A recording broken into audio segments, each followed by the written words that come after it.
Podcast Penerbit BRIN, podcast penerbit ilmiah masa kini. Halo kawan BRIN, selamat datang di episode ke-18 podcast Penerbit BRIN. Bersama dengan saya, Anissa Amalia Zahra, yang akan memandu podcast kali ini dengan tema Detox Digital. Tema ini diambil dari judul video yang telah diakuisisi oleh Penerbit BRIN pada program akuisisi pengetahuan lokal periode kedua tahun 2021. Bagi kawan BRIN yang mungkin belum tahu, program akuisisi pengetahuan lokal merupakan program unggulan dari BRIN dan Penerbit BRIN yang sudah diselenggarakan sejak tahun 2020. Program ini bertujuan untuk meningkatkan pengetahuan publik terhadap kearifan lokal Nusantara. Adapun karya yang diterbitkan dalam program ini adalah karya audiovisual atau buku. Di episode kali ini saya telah ditemani langsung dengan Mas Andi, selaku sutradara film dokumenter Detox Digital. Halo, selamat siang Mas Andi, bagaimana kabarnya? Halo, selamat siang. Alhamdulillah kabarnya sehat-sehat. Alhamdulillah sehat, Mas. Sebelumnya izinkan saya memperkenalkan Mas Andi ini pada kawan BRIN sekalian ya, Mas ya. Teman-teman, Mas Andi ini memiliki nama lengkap Muhammad Andi Fikri yang lahir dan saat ini menetap di Sidoarjo. Beliau merupakan sutradara film fiksi dan dokumenter.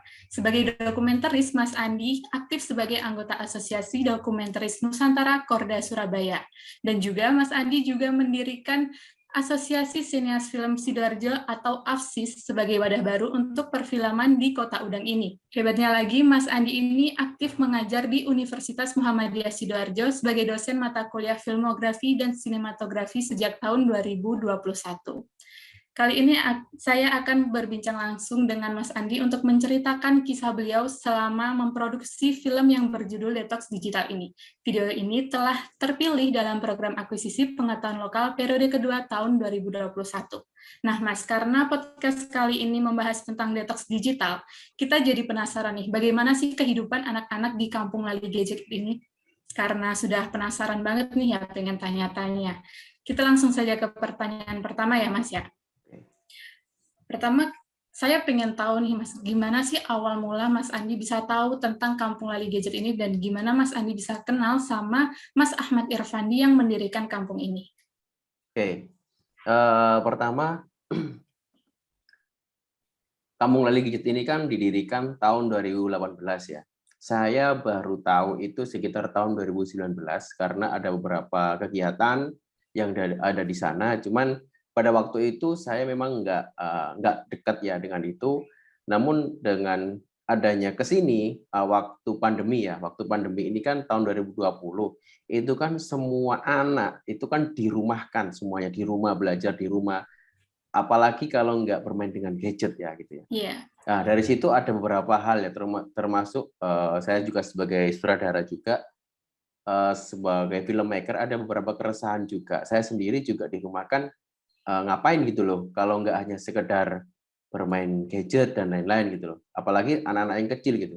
Akhirnya saya kepikiran, oh KLG ini kan Kampung Lali Gadget. Apa sih kegiatannya? Mungkin waktu di pandemi itu memang agak berkurang, tapi tetap ada walaupun nggak sama sekali istilahnya tutup total. Jadi ada beberapa yang masuk di situ. Nah di situ saya coba masuk di situ. Karena Mas Irfandi sendiri ini kan juga istilahnya kita masih seumuran ya, masih sama-sama muda, jadi enak kita ngobrolnya, kita nyantainya. Saya izin Mas, saya ingin buat film tentang KLG ini. Filmnya menceritakan tentang kehidupan sampean, kehidupan Mas Irfandi, sama kegiatan-kegiatannya ini yang ingin saya publikkan untuk umum. Rencananya seperti itu.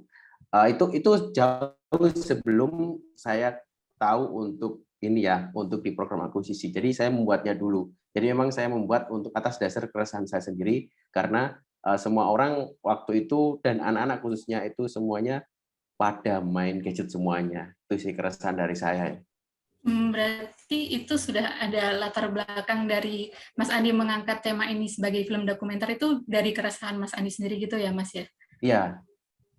Untuk pembuatannya berapa lama sih, Mas, kira-kira? Kalau untuk proses pembuatannya kurang lebih 2 atau enggak 3 bulan ya. Karena pada waktu 1 bulan itu saya riset dulu. Memang nggak terlalu lama karena durasi ini juga nggak terlalu panjang juga filmnya, under 10 menit ya film ini. Jadi Saya riset dulu. Saya riset untuk yang sangat matang sekali. Beberapa kali ke sana, terus menyamperin situ ada beberapa kegiatan yang khususnya yang dilakukan oleh Mas Irfani sendiri. Saya mengikuti program kegiatannya seperti apa. Jadi riset saya itu pertama ada riset memang. Riset pertama sebagai awal, terus saya ketika main di sana, riset itu saya kembangkan dengan saya mengambil beberapa footage ketika main di sana juga. Jadi saya kumpulin beberapa footage selama kurang lebih dalam waktu ya sekitar 3 bulanan, karena memang waktunya pandemi ya. Jadi semua ada keterbatasan. Cukup lama juga ya Mas, padahal dengan durasi 7 menit nih, kita bisa melihat banyak informasi dari video-video yang Mas buat ini. Tapi untuk mengkoordinasi dengan anak-anak sendiri, dengan pengelola kampung itu bagaimana sih Mas?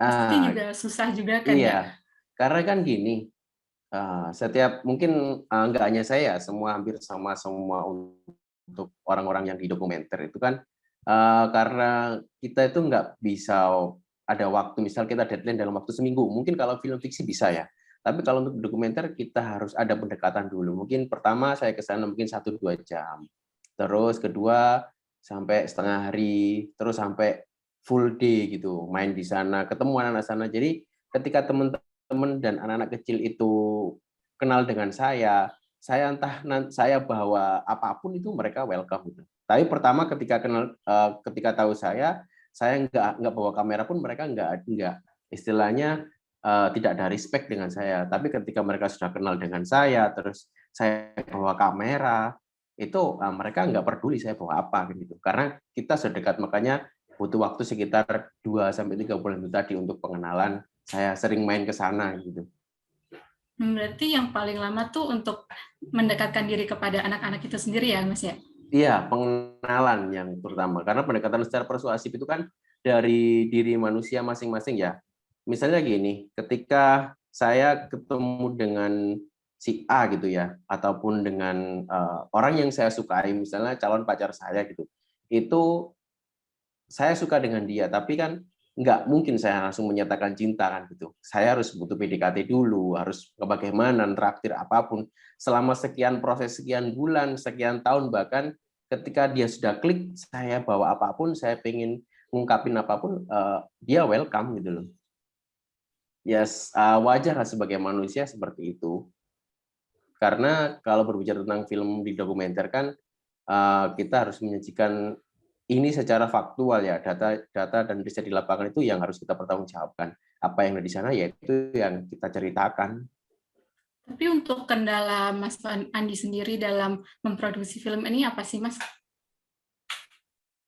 Kalau dalam kendala sih gini, nggak terlalu banyak ya, karena memang waktu dan musimnya waktu itu memang PPKM yang berganti-ganti level itu yang menyusahkan saya juga, karena saya kan nggak bisa, mungkin saya satu kota dengan Mas Irfani, tapi kan saya di desa saya dan desa Mas Irfani kan lumayan jauh, jadi kalau ke sana kan orang kan melihat, oh itu ada orang asing ke sana kan, dia kan otomatis ada beberapa kecurigaan karena membawa dampak virus kan gitu. Karena waktu itu ya tahun 2020 tahu sendiri kan bagaimana orang asing masuk ke desa ataupun tempat orang asing itu sendiri kan pasti dicurigai gitu loh. Kayak seakan-akan kayak maling lah gitu.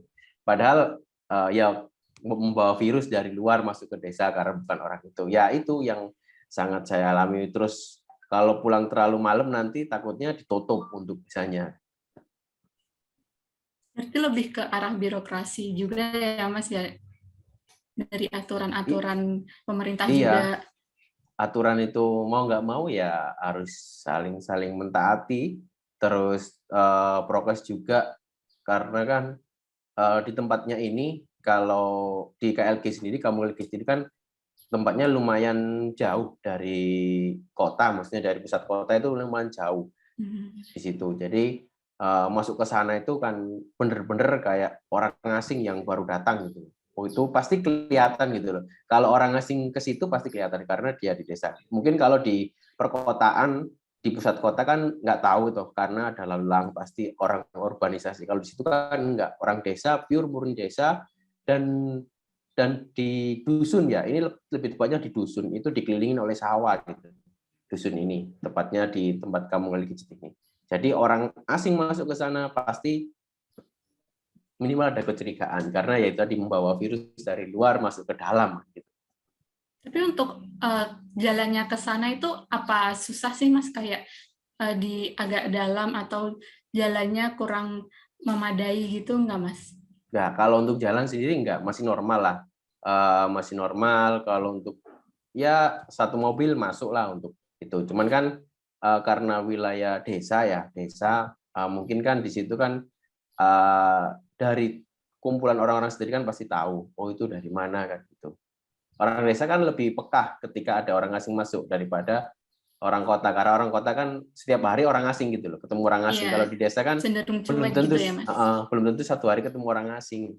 Nah itu kita harus nyapa mereka, terus sering-sering main ke sana biar nggak dikira saya ini orang asing ya. Karena saya gini, belajar dari juga pengalaman dari saya membaca dengan Donasmen ya. Donasmen itu pasti semua tahu, fotografer etnofotografi ya. Donasmen itu masuk ke dalam suku Baduy, itu dia baru boleh memotret itu sekitar 10 tahun. Jadi dia selama 10 tahun itu melakukan pendekatan-pendekatan dulu. Nah, saya belajar dari situ. Dia aja sekitar 10 tahun ya, kurang lebih 10 tahun itu baru bisa memotret orang suku Baduy itu, masuk ke dalam orang suku Baduy dalam karena dia kenal gitu loh. Nah, waktu 10 tahun ini waktu pendekatan dan pengenalan gitu. Nah, memang untuk karya-karya ini ya memang kita harus pintar-pintar pendekatan dengan masyarakat sekitar. Oh, cukup lama juga ya Mas ya. Tapi untuk ada nggak sih Mas kejadian-kejadian menarik yang mungkin pengen banget Mas ceritakan dalam membuat video ini? Oke. Ada kejadian menarik itu yang memang yang saya rasakan ya ketika itu ada beberapa mungkin di situ ada beberapa scene ya yang saya tampilkan di film Detox Digital ini itu ada program ini pelatihan tentang volunteer juga. Jadi di situ juga nggak hanya sekedar bermain dalam konsep tradisional, tapi di situ juga Mas Irfandi sendiri merekrutmen kader-kader volunteer, khususnya teman-teman yang dari SMA dan mahasiswa ya. Itu di situ semuanya ketika sudah dimulai waktunya misalnya, kita jam 10 kita mulai, semuanya harus mengumpulkan handphone. Nah, di situ ada scene yang saya tampilkan di film ini. Jadi di situ semuanya baik pesertanya, baik volunteernya semuanya harus mengumpulkan HP jadi satu dan mereka tidak bermain HP ya. Nah, di situ itu hal menarik yang mungkin saya tidak temukan ketika saya di kota ataupun di beberapa tempat yang lain karena mengumpulkan HP ini kan ini ya menjadi barang yang sangat sakral ya, karena HP ini menjadi barang yang sakral kalau saat ini ya.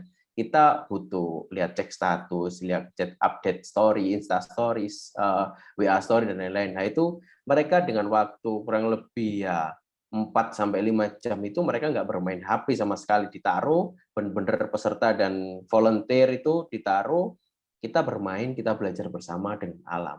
Itu yang tidak saya temukan ya di era yang sekarang ini. Jadi mereka semua pada fokus main ke permainan tradisional itu ya Mas ya? Iya, fokus. Makanya itu lebih fokus karena mereka sudah tidak memerdulikan handphone lagi. Untuk ketika Mas membuat video ini nih, kan kita semua bermain permainan tradisional di sana. Untuk Mas sendiri, ada nggak sih rasa nostalgia yang Mas rasakan ketika membuat video ini?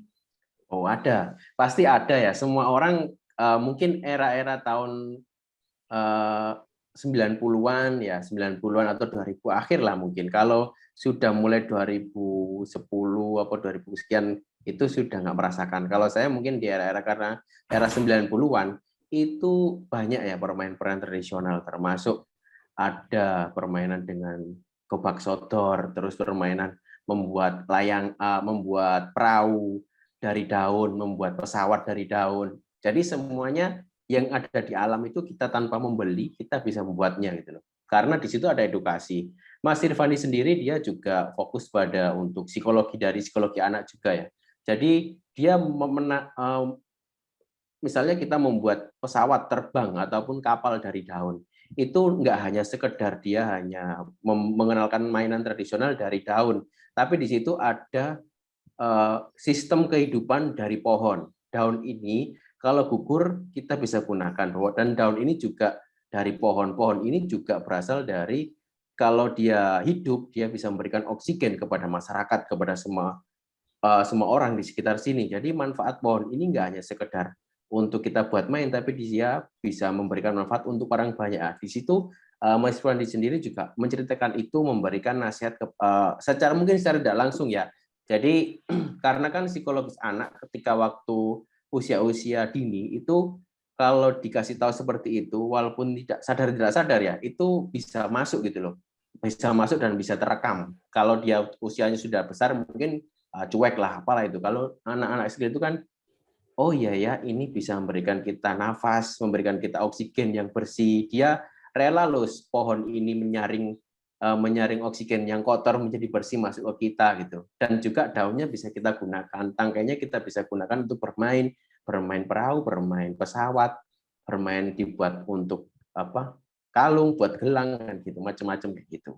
Berarti sambil bermain bisa sambil belajar gitu ya, Mas ya? Iya.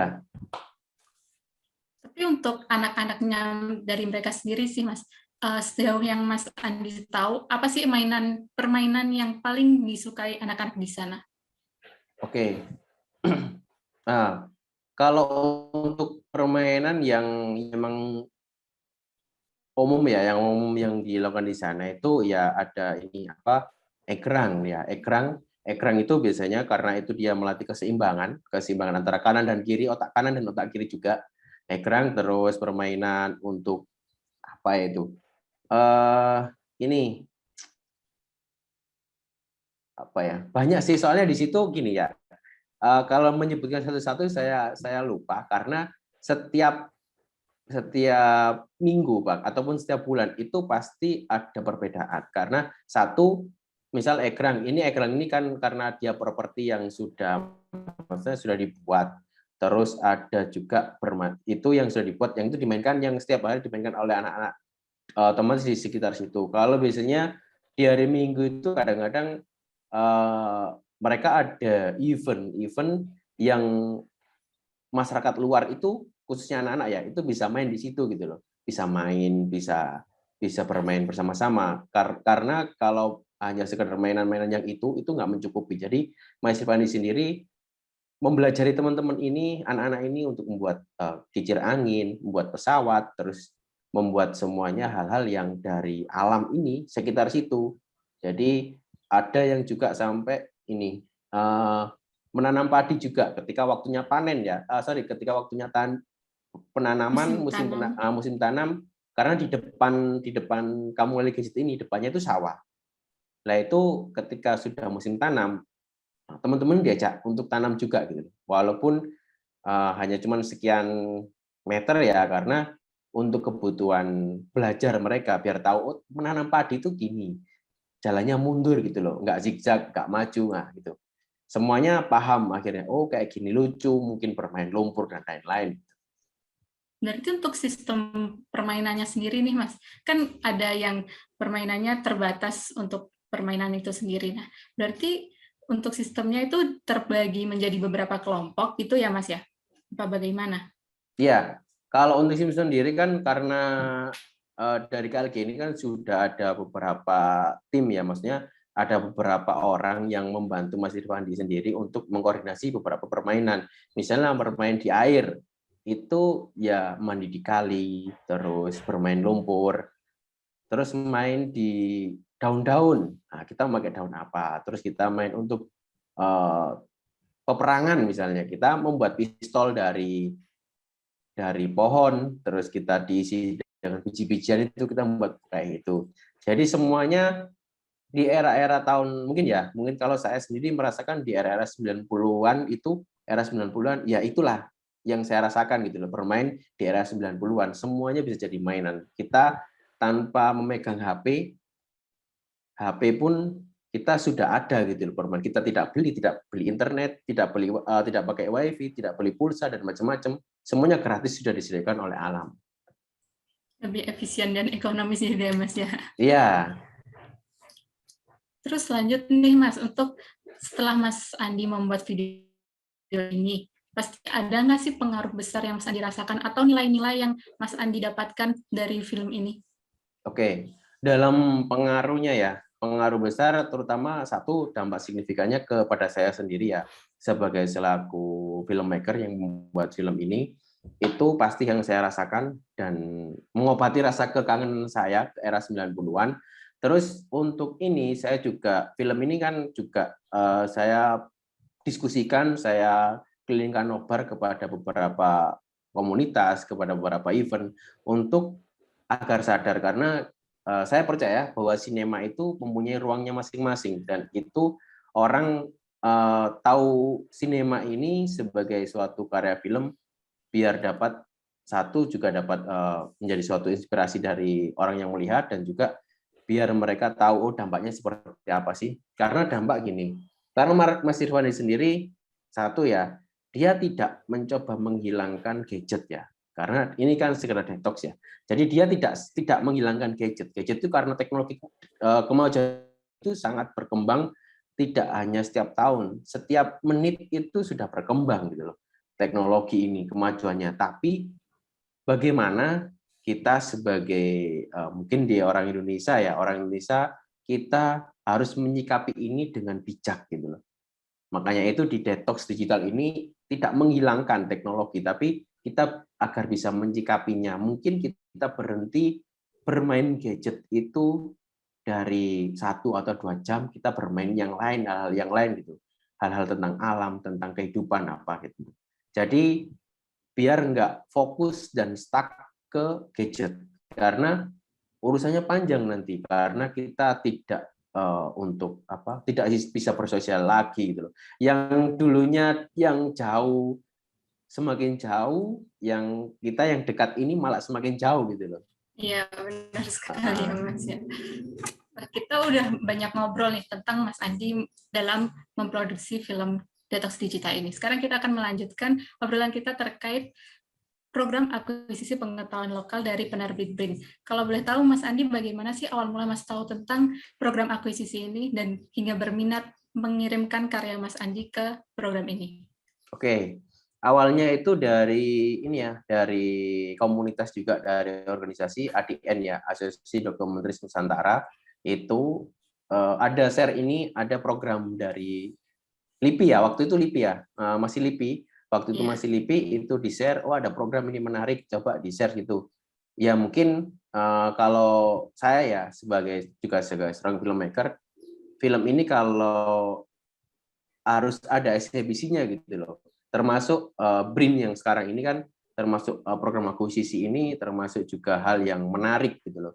Karena sebelumnya memang untuk program-program kita hanya sekedar share aja, tapi satu di BRIN ini juga satu ada inisiatif dari filmmaker, ya istilahnya untuk kita, istilahnya untuk penghargaan tersendiri ya buat kita seorang filmmaker untuk karyanya dihargai dan juga membantu menyebarluaskan pesan dari film yang kami buat gitu loh di program ini. Kalau memang saya ini siapa sih kan gitu. Kalau dari BRIN kan yang dia mengakuisisi dan menyebarkan film ini kan pasti banyak orang yang pengen karena film ini kan kalau berbicara tentang dokumenter nggak hanya pada orang umum ya, tapi nanti berguna untuk penelitian juga tentang detox digital, terus untuk kajian budaya juga, terus kajian sosial juga. Dari beberapa hal keilmuan pasti akan bisa didapat di sini. Maka itu saya ikut program ini dan alhamdulillah juga lolos juga bisa diterima. Gitu.